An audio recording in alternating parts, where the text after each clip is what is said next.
Salut à toutes et à tous, merci d'être au rendez-vous de Jeux C'était Podcast. Nous sommes mardi soir et le cours Philippe Chatrier se vide peu à peu après la rencontre de Night Session qui a opposé Yannick Sinner à Clément Tabure. Alors c'était une petite promenade de santé pour l'Italien qui n'a laissé que des miettes à son adversaire. Et encore, les Français y ont cru dans le troisième set. Clément Tabure a fait preuve de beaucoup de pugnacité pour essayer de prolonger le plaisir le plus longtemps possible en revenant dans la troisième manche. Mais quand Yannick Sinner a décidé qu'il fallait accélérer le tempo, eh bien c'est assez vite réglé et donc le voilà au deuxième tour. Yannick Sinner, je viens de quitter à l'instant sa conférence de presse et il expliquait qu'il était très content de son entrée en matière et surtout qu'il avait vraiment apprécié jouer la Night Session. Vous m'étonnez, quand on voit les températures qu'il a fait aujourd'hui, eh bien ça peut se comprendre, mais évidemment les choses risquent de peut-être se corser un petit peu pour lui parce que Novak Djokovic avait aussi été programmé en session de soirée lundi ou dimanche, je ne sais plus, et on se disait aussi il va essayer d'avoir toutes les sessions de soirée, mais apparemment les organisateurs ont décidé de rendre ça plus équitable et ils ont décidé de mettre Zverev demain soir en Night Session. Alexander Zverev qu'on aurait tellement voulu voir jouer contre Zizou Bergs, mais malheureusement ce sera contre Thomas Marach. Djokovic lui jouera la session de jour, donc il va souffrir sous le cagnard comme tout le monde. Il jouera demain sur le court Philippe Chatrier en troisième rotation après deux simples dames dont le premier commence à midi, donc on devrait quand même se trouver vers 4h de l'après-midi normalement si les matchs de dames ne se prolongent pas, mais voilà, ce sera un test, un vrai test pour Novak Djokovic avec cette chaleur. Il jouera le français Valentin Royer, ça aussi il devra gérer le public français contre lui, mais bon, il en a vu d'autres. Mais revenons à ce qui s'est passé aujourd'hui, alors que vous entendez pas mal de bruit autour de moi parce qu'il y a toutes les loges VIP qui sortent en ce moment même, donc c'est un petit peu bruyant. Les gens se sont bien amusés visiblement lors de cette session de soirée. Pour nous, eh bien, la journée elle a été quand même sacrément maussade. La nouvelle a fait l'effet d'une bombe. Alexander Blocks s'est malencontreusement tordu la cheville dans une bâche d'un des cours d'entraînement de Roland Garros. La nouvelle est tombée aux alentours de 17h30 alors que Alex s'était entraîné entre 14h et 15h avec le Brésilien Joao Fonseca. On va écouter les explications de son coach Ruben Bemelmans qui est venu nous annoncer la très mauvaise nouvelle tout à l'heure en salle de presse. Il s'est tordu de la cheville pendant l'entraînement. En fait, c'était tout fin de l'entraînement. Je pense qu'il restait encore 5 minutes. Il faisait des points contre Fonseca et puis après un retour, il a mis son pied sur un bâche, sur le bâche et il s'est tordu la cheville juste après. Et quoi, c'était à ce point grave que vous avez tout de suite pris la décision? Tout de suite, il est tombé au sol avec la douleur. C'était direct un genre de frustration chez lui et ouais, on voyait quand même direct. C'était, ouais, pour demain en tout cas, c'était fini. Et donc vous avez déjà prévu d'aller faire des examens ici à Paris ou bien vous allez rentrer en Belgique? Ouais, il a déjà fait un écho, mais bon, il n'y avait pas grand-chose à voir. C'était trop près de l'événement. Donc il y avait une inflammation, donc on ne pouvait pas voir correctement ce qu'il y avait. Donc il faut 2-3 jours maintenant que l'inflammation diminue et puis on peut dire plus au niveau du temps pour rétablir. Comment allait Alex quand ça s'est passé? Dans quel état est-il? Première émotion, c'était frustration et après quand même déçu. Je pense qu'il se sentait très très très bien sur le terrain. Il était en chaleur. Il savait aussi qu'il pouvait faire un grand match contre Dominor aussi et même le battre. Donc quand même très déçu. Et donc c'est encore une fois une bâche qui est à l'origine de la blessure d'Alexander Blocks, exactement la même mésaventure qu'avait connue David Goffin ici à Roland Garros. Alors je vous tiendrai bien entendu informé si j'ai plus de nouvelles dans les prochains jours sur le diagnostic posé par les médecins suite à cette blessure, mais on est quand même assez pessimiste pour la saison sur gazon parce qu'une entorse, évidemment ça peut avoir plein de degrés de gravité différents et donc on verra. On ne va pas se prononcer maintenant sur la suite, mais c'est sûr que nous, ça nous ternit terriblement notre Roland-Garros. On était déjà en train de s'imaginer Alex Bloch sortir Alex de Minaur demain sur le court Suzanne Lenglen dans un match épique avec plein de belles joues-tours. Enfin bref, ça n'aura pas lieu, donc c'est bien triste et avant toute chose, on souhaite un excellent rétablissement à Alexander Bloch. Et toujours côté belge, eh bien, il n'y a pas eu d'exploit malheureusement pour Anne van de Winkel face à Madison Keys. Elle a été battue sèchement. Il n'y a pas grand-chose à dire sur ce match tant Anne van de Winkel a été dominée. Madison Keys a mis un petit peu de temps pour rentrer dans sa partie, mais dès qu'elle a réussi à imposer son jeu, ça allait tout simplement trop vite. Elle n'a réussi à trouver aucune solution, Anne van de Winkel, comme elle l'a expliqué en conférence de presse d'après-match. Oui, je pense que je peux apprendre beaucoup d'aujourd'hui.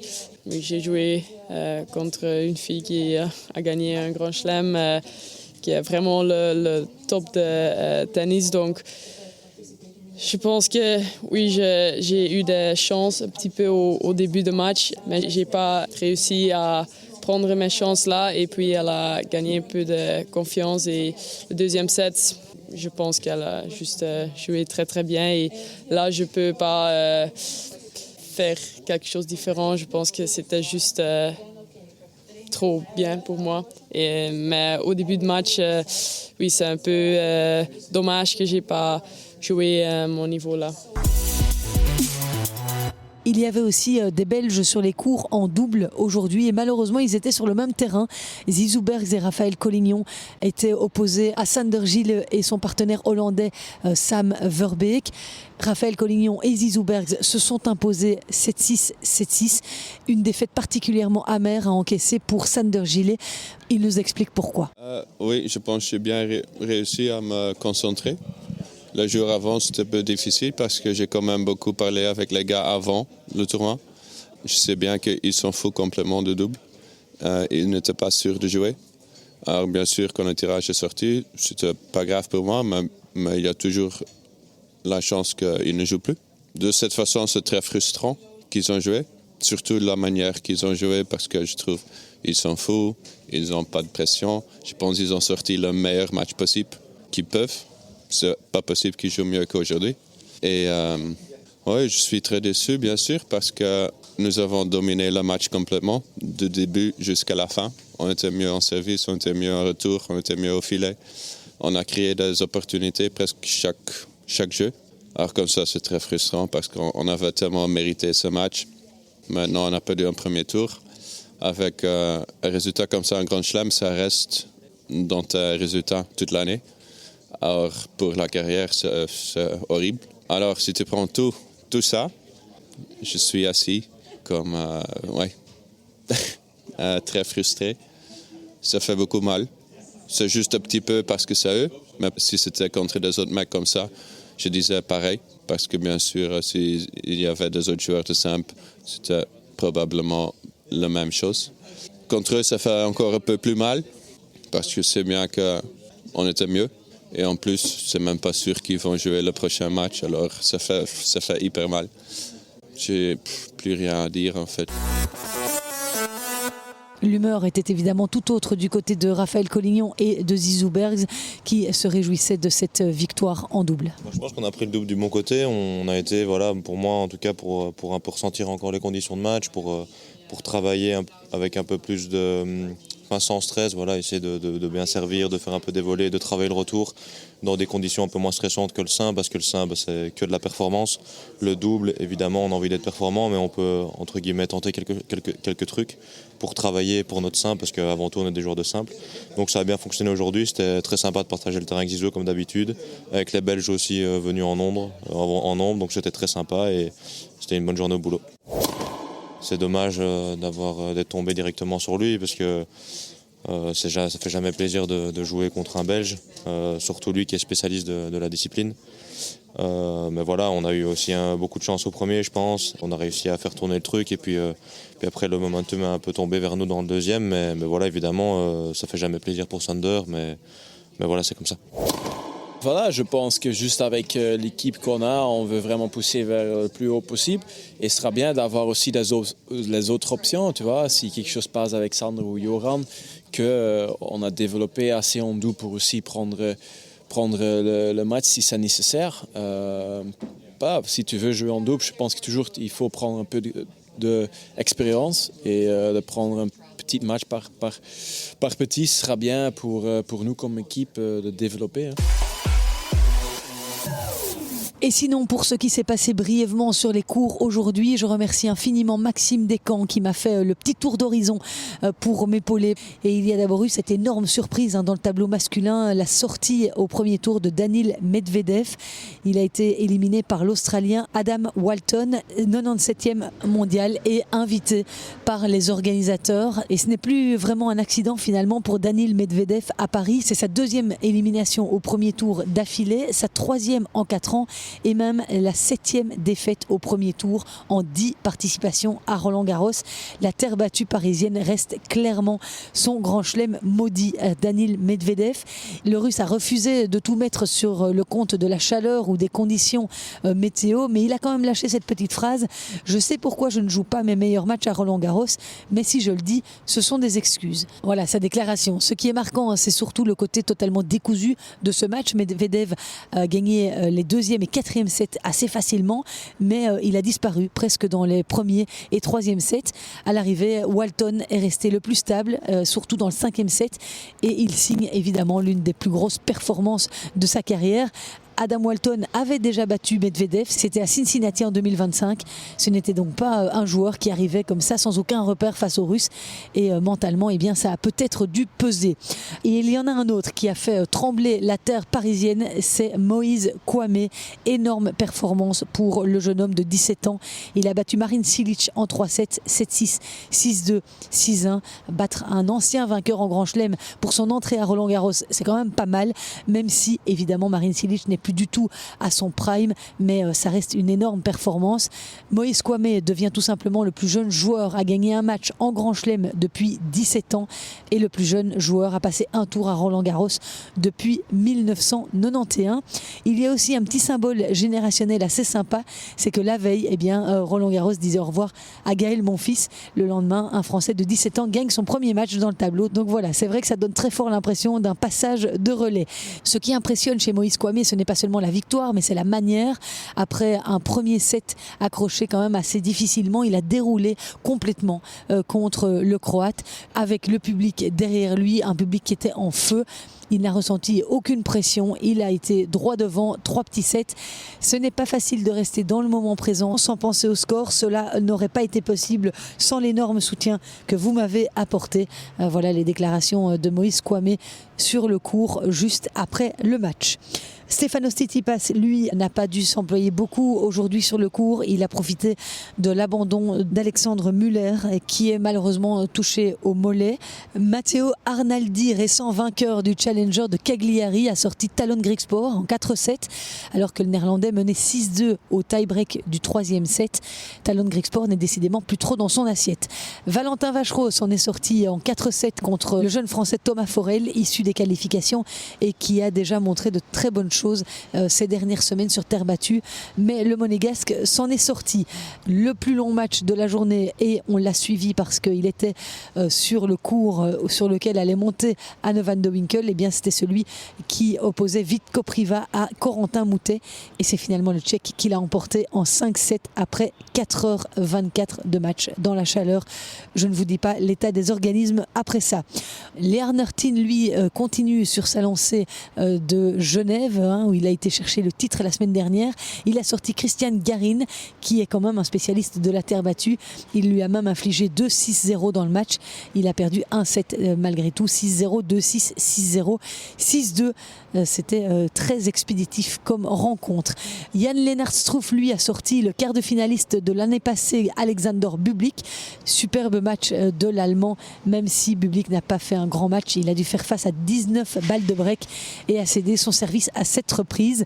Petit coup d'arrêt pour le Kazakh qui cède 390 points à l'ATP et qui n'a pas réussi à reproduire la même saison qu'il a produit sur terre battue l'année passée. Direction maintenant le gazon. Chez les filles, eh bien, Aryna Sabalenka passe facilement au deuxième tour. Elle a battu Jessica Bouzas-Manero 6-4, 6-2. Match pas parfait, mais globalement maîtrisé. Elle a vite mené 4-0 avant de se faire reprendre. Et puis, elle a repris la main du match. Aryna Sabalenka a surtout insisté sur son envie de varier un peu plus, notamment au filet.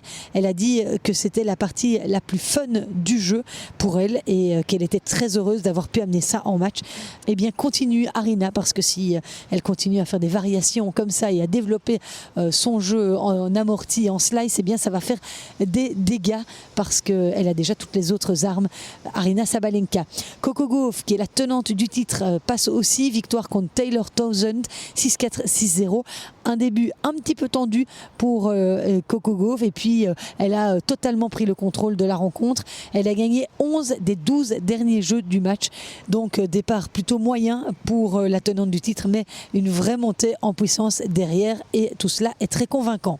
Naomi Osaka, elle a évidemment fait une entrée une nouvelle fois fracassante avec sa tenue de l'année. Naomi Osaka, cette fois-ci, elle aura l'occasion de la ressortir au deuxième tour puisqu'elle a battu l'Allemande Laura Sigmund 6-3, 7-6. Pas forcément le match le plus simple à gérer face à une joueuse toujours très difficile à manœuvrer qui casse le rythme, mais Osaka s'en sort en 2-7.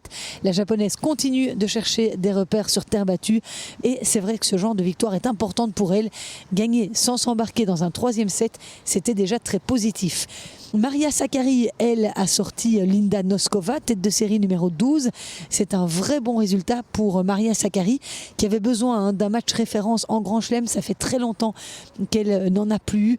La dernière tête de série qu'elle a battue, c'était en 2022 et c'était contre Kudermetova, 28e tête de série à l'Open d'Australie.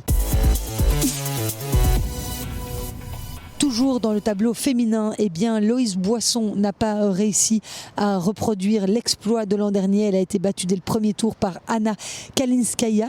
Grosse déception évidemment côté français, surtout après son parcours surprise de l'année dernière. Elsa Jacquemot et Diane Paris sont donc les deux seules Françaises qualifiées pour le second tour de Roland-Garros.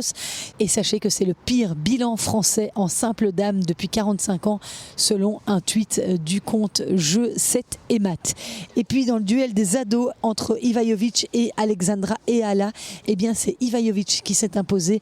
La jeune américaine de 18 ans est clairement à surveiller dans cette partie-là de tableau. Mais la perf du jour, elle est signée Kimberley Birrell, joueuse australienne. Elle aussi, on parlait d'Adam Walton tout à l'heure, joueuse australienne solide jusqu'au bout. Elle s'est imposée en 3 manches contre Jessica Pegula. Pour sa 3e participation au tableau principal, Birrell décroche un tout premier succès, ce qui est déjà une énorme satisfaction. Et c'est ici que se termine ce petit tour d'horizon. J'espère que ça vous a plu. N'hésitez pas à me partager votre avis sur les réseaux sociaux ou à partager avec des copains qui aiment bien le tennis. Je sais que ça paraît anodin et que je le vous répète chaque semaine, mais vraiment, ça nous aide énormément à nous développer. Alors, s'il vous plaît, si vous avez 2 minutes pour partager ce podcast, allez le noter sur les plateformes. N'hésitez pas. Vous me seriez d'une grande aide. Merci infiniment à tous d'avoir été au rendez-vous. On se retrouve demain sans faute. Merci beaucoup d'avoir été au rendez-vous. Ciao, ciao.